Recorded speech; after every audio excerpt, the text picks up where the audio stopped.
Hi and welcome back to a new video. I know it's been a while, but bear with me. Today we are going to be talking once again about the Gamecube, the Steam box, the Steam machine, however you want to call it. It's finally released again, and it's a little bit of a failure again. At least that's what some voices are saying, so let's have a look together. First of all, the stats.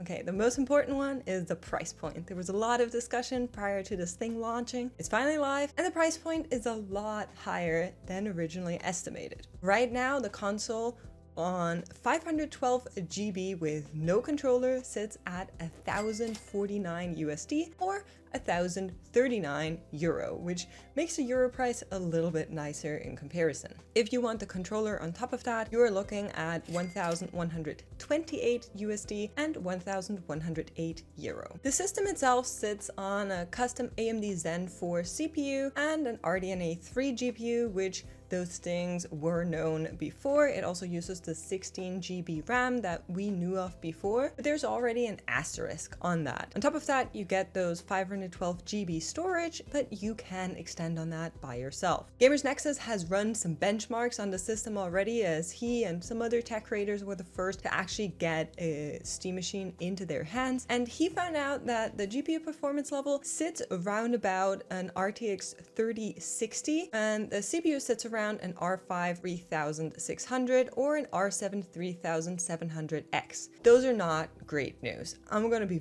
very honest with you. You would want something higher than that, something that compares to more modern hardware than what we're seeing here. The original target for Valve was 750 USD, which I think would have been a really great price for that hardware. But as we all know, the Ramageddon or the RAM crisis has pushed the system a lot higher. Now, there were some kind of whispers, I would say, early on whether or not Valve would be willing to actually subsidize the hardware, which is something that PS and Xbox are doing in their regard, but they have decided that that is not something they want to do, so they pushed up their system by 30% higher, and they also apparently didn't have any RAM deals locked in with Samsung or with SK Hynix, so that is why we're now seeing this price curve on that Steam machine. The system ships with just a single 16 GB SODIMM stick in comparison to what we thought originally, the two 8 GB sticks, and Gamers Nexus has also run a test on that and found a 20%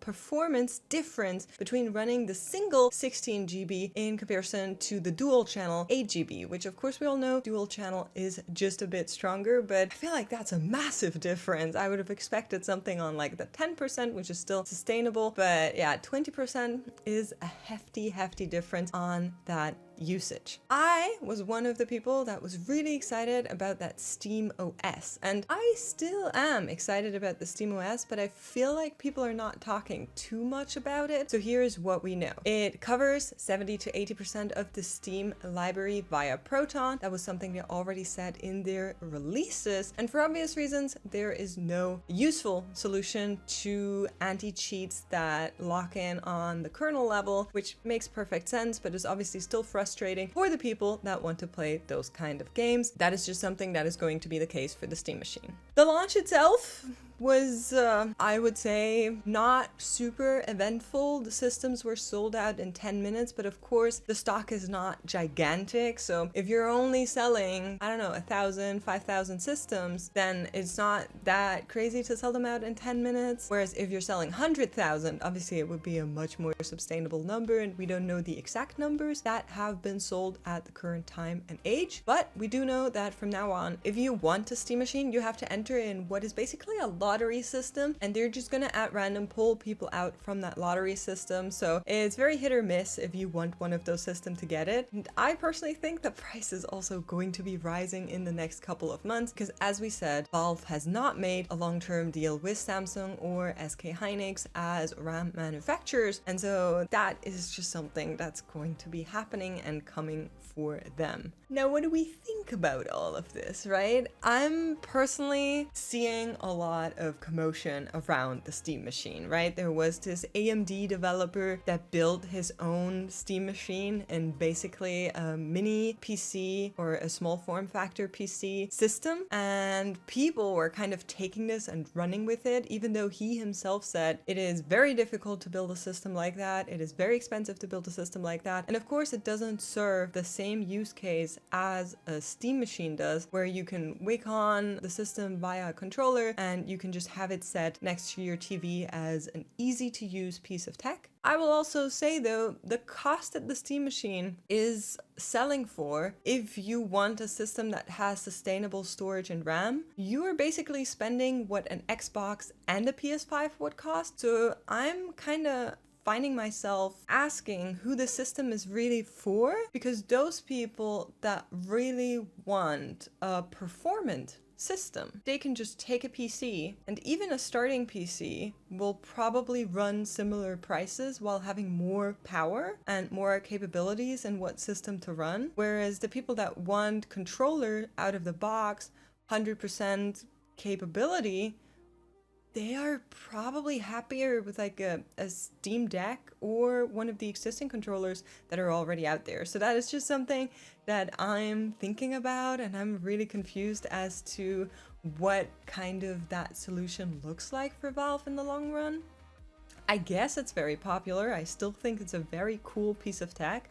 And if the price point was a little bit more sensible, I would think about it. But effectively, you are paying a premium for a system that's like 10 years old in comparison to what the hardware can do. Yes, they're saying you're gonna get upscaling in comparison to what the PlayStation does, but it's just, at that point, why do I not buy a PlayStation? Yes, you want all of those games, okay, buy a small form factor PC system for the same price and have more performance. You don't know how to build a small form factor system like that and you still want all of that, then I would say you can still get all of that and get a better performance.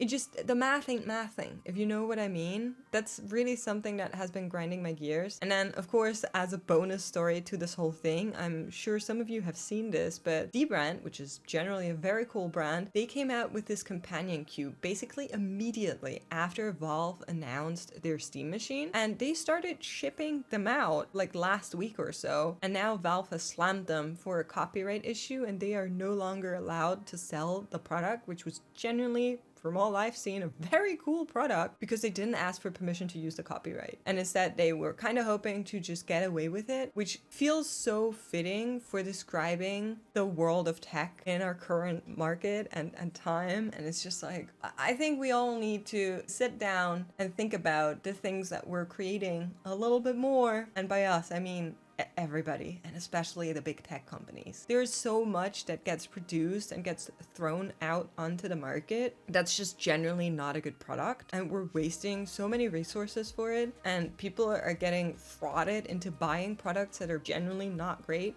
I just wish we would really get that back under control and there would be less trash out there, especially at the price points that we're moving in. So yeah, that's just something that I've been very confused about, but that's where we are. That's where the Steam machine stands. Now, my question to you guys is, are you getting it? Are you in line to get one? Would you get it? What would need to change for you to pick up one of these cubes? I still see the positives of having such a small, sleek system. I still want to look closer into steamOS, but as it stands right now, I would probably rather build another small form factor than just get the Steam machine, because then at least I know what I can build to have some wiggle room, which I don't think you have a lot of wiggle room with the Steam machine. Yeah, you can upgrade storage and RAM, but then it's going to be really difficult to kind of do anything else since everything's custom for that system. So yeah, let me know what you guys think. Thank you for watching.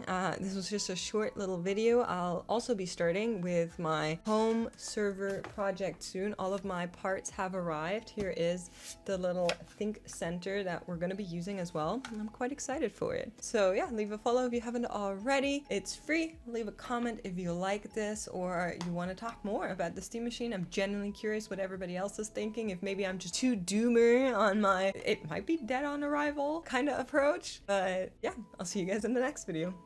Bye!